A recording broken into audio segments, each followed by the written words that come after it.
our high-fidelity tape still delivers high fidelity.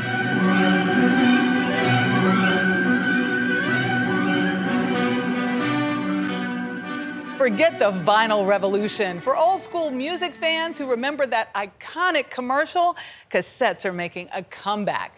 There's a surprising surge in sales of one of the most fragile and most frustrating formats of music ever sold. Superstars Ariana Grande, Kendrick Lamar, and Lady Gaga are among those offering their newest songs on cassette tape. Our Scott McFarlane found out why some are looking back. For cassette collector St. Virgil, there's a thrill in chasing tapes. She and other attendees at the inaugural New York City Tape Fair last Sunday in Brooklyn are part of the format's return. I got this case, which actually has all of my singles, and the ones on the top here, I actually won in an eBay bidding war. It's a bit different from their heyday. For that, we have to hit rewind.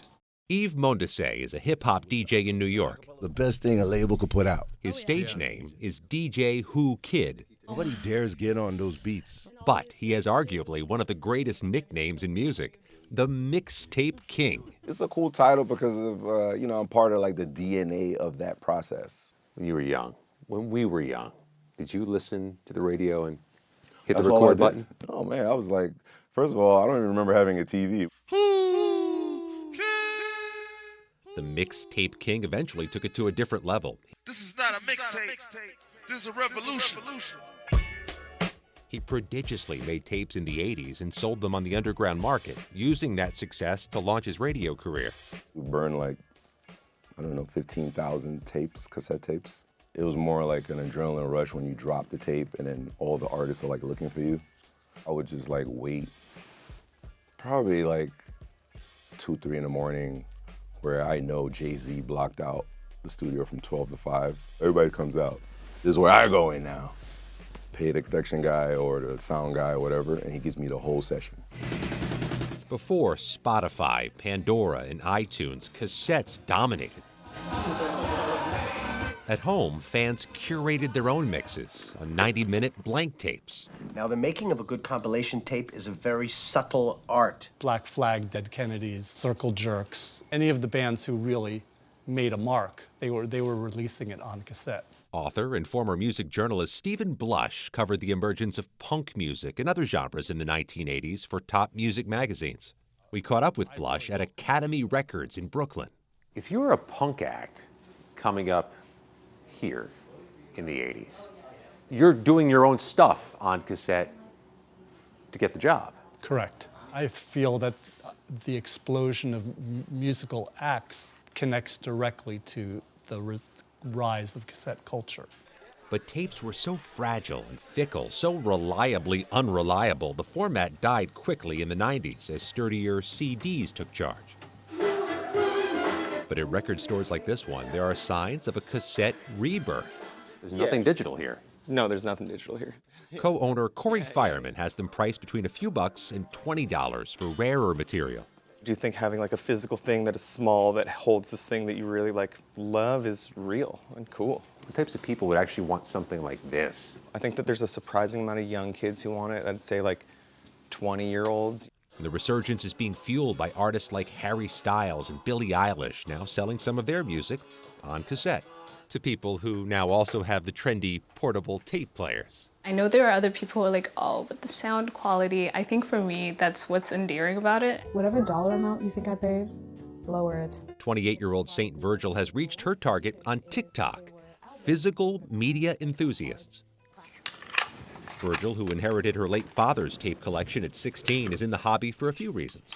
I just love the permanence. When you take, for example, streaming online, I don't know when any platform is just going to be like, hey guys, so sorry about that. We just are not operating anymore. And that terrifies me, not being able to access my favorite music in that way. And that could explain the upward trend in physical music sales. The Recording Industry Association of America reported $2 billion in physical revenues last year, still mostly from vinyl and CDs, but that's up 5% from the year prior. But it's not just about access to music. Chunks of American culture and history were recorded only on cassettes. have a significant audiovisual collection. At the Smithsonian Libraries and Archives in Washington, Allison Reppert Gerber heads a team of preservationists digitizing tens of thousands of historic cassettes, hoping to eventually make them publicly available.